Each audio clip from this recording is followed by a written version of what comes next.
Check out that. That is a lot of buildings. I think it's fair to say we're not in Perth anymore.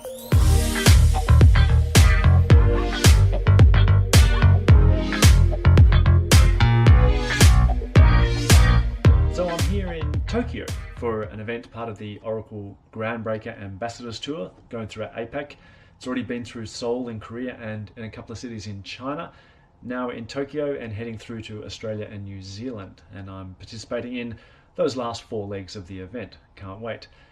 Now the interesting thing is, what am I doing in Tokyo as part of this event? Well, it's a bit of an interesting one because this one is part of the Oracle Java users group.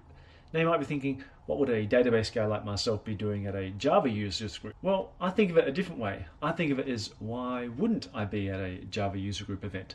Because if I'm sitting there talking about database stuff to all the people who are familiar with database, who live and breathe database all the time, perhaps that's not really doing my job. Because if I've got 300 people in a room and I'm talking to them and they're all, I suppose, database fans, at the end of it, hopefully I've taught them some new stuff and some new interesting things and some better ways of going about doing their database applications. But in reality, they're probably already 80% of the way there. I think it's a far better option for me to choose people who are perhaps not as familiar with the database, people who are very familiar or have expertise in perhaps other technologies such as Java. Because let's face it, no matter what technology you're using, ultimately you're going to be needing to talk to a database or a data source of some sort. Now that sometimes is the make or break mark for the success of an application.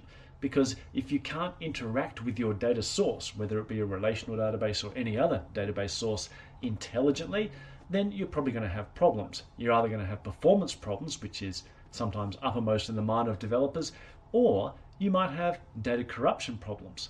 Now when I say corruption, I'm not talking about the database crashing or things like that, but probably something even worse, what I call silent corruption, where you think the data is being stored in a particular way, but in reality, we're actually storing the data in an illegal or invalid way. For example, you might have an employee who belongs to no such department, or some sort of violation in what we would consider valid data. That's why I've come to Tokyo in particular for the Java users group, to try get them on their way in terms of having really a successful interaction with the database. We'll be talking about how to get the best performance from SQL against the database, how to get the best data integrity from the database.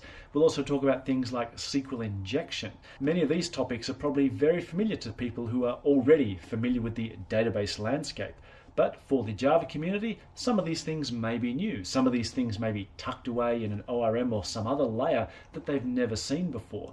Maybe they're not getting the best out of their database investment. So that's why I'm here in Tokyo, about to head off to the user group and talk to them about my favorite topic, the database, and hopefully at the end of it, it'll be a favorite topic for them as well. But for now, time to finish off the slides and catch some of the amazing views of Tokyo from my hotel room.